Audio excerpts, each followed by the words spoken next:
सुल्तानपुर के रहने वाले उस नौजवान को उसके ही पड़ोस में रहने वाला हरिओम अपने घर बुलाकर ले गया था, लेकिन 1 घंटे के बाद नौजवान वापस लौटा तो उसका जिस्म मुर्दा हो चुका था। जी हाँ, उसके जिस्म से जान निकल चुकी थी और बेचारे की मौत हो चुकी थी। लेकिन हद तो तब हो गई जब पुलिस ने मुकदमा दर्ज करने की बजाय बुजुर्ग पिता को टहलाना शुरू कर दिया। हमारे लड़के को पड़ोसी हरिओम शुक्ला सनाफ अतुल कुमार शुक्ला घर पे आए, बुला के लेके गए कि चलो हमारी चाची बुला रही हैं, और वो घर पे अपना काम कर रहा था, घरेलू काम। बुला के लेके गए। उसके बाद 1 घंटे के बाद हमको पता लग रहा है काशी प्रसाद शुक्ला आए हमारे घर पे, बताए कि तुम्हारा लड़का हमारे घर पे बेहोश पड़ा है, चल के देखो। हम गए तो वहाँ पे उनका लड़का मेरा मरा पड़ा हुआ था। फिर भी थानेदार के हमारे एसओ जो हैं गोसाईगंज के हमारी रिपोर्ट लिख नहीं रहे हैं। और जब एसपी साहब को दिया तो उन्होंने एडिशनल एसपी को बुलाया और सीओ को जांच लिख दिया, और सीओ हमको ऑफिस बुला रहे हैं। बताइए सीओ ऑफिस बुलाकर हमको क्या करेंगे। यह सनसनीखेज मामला थाना गोसाईगंज के ग्राम हयात नगर का है, जहां रहने वाले अवधेश कुमार का बेटा राजनाथ अपने घर में कुछ काम कर रहा था। तभी पड़ोस में रहने वाला हरिओम उसे बुलाकर अपने घर ले गया। किसी भी खतरे से अनजान राजनाथ हरिओम के साथ उसके घर चला गया। करीब 1 घंटे का वक्त गुजरा तो अचानक हरिओम के नाना काशी प्रसाद अवधेश कुमार के घर पहुंचे और उनसे बताया कि उनका बेटा राजनाथ बेहोश हो गया है। बुजुर्ग अवधेश दौड़े दौड़े काशी प्रसाद के घर पहुंचे, जहां राजनाथ बदहवास हालत में पड़ा हुआ था। परिवार ने राजनाथ को तुरंत ही अस्पताल पहुंचाया, लेकिन अफसोस डॉक्टरों ने उसे मृत घोषित कर दिया। जी हाँ, जवान बेटे की मौत हो गई। तो हम लोग आनंद फानंद में लेकर भागे जिला अस्पताल सुल्तानपुर कि कुछ न कुछ कल्याण भगवान की कृपा हो जाए, लेकिन वहाँ पहुँचे तो डॉक्टर ने मृत घोषित कर दिया।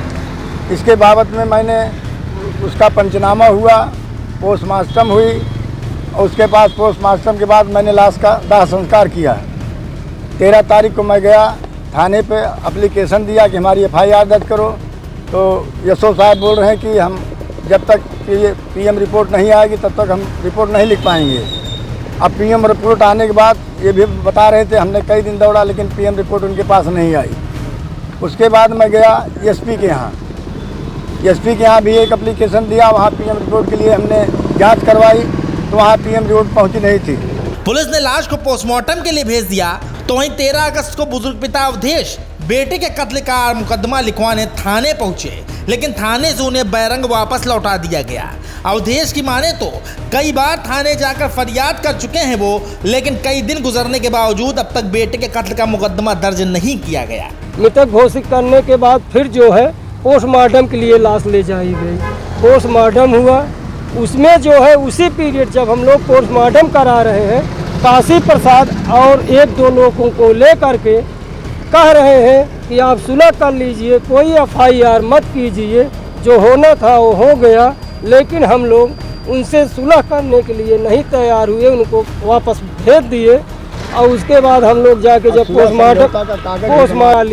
पोस्टमार्टम कराने के बाद उसमें हमको जो है पॉइजन डॉक्टर बता रहे हैं, और वो लोग कह रहे हैं कि करंट से मरा है, हम लोग कह रहे हैं कि जहर दे के घर के अंदर अपने मार डाले हैं। जब थाने से कोई कार्रवाई न हुई तो बुजुर्ग अवधेश सीधे IG अयोध्या के दफ्तर पहुंच गए। हालांकि यहां भी उनकी मुलाकात IG से न हो सकी, लेकिन अब उन्हें इंसाफ की उम्मीद जरूर दिखाई दी है। आज हम लोग जो है DIG साहब से मिलने आए थे, जो कि मुख्यमंत्री आ रहे हैं। DIG साहब वहाँ चले गए हैं, उनके स्टोनो साहब से हमने मिला।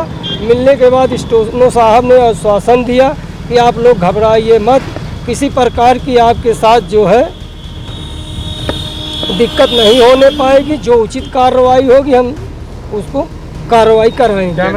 बेटे के कत्ल को कई दिन का वक्त गुजर चुका है, लेकिन अब तक पुलिस ने कोई कार्रवाई नहीं की, जिससे पीड़ित खासा परेशान है। लिहाजा अब देखना ही होगा कि आखिर पुलिस इस मामले में कब और क्या कार्रवाई करती है।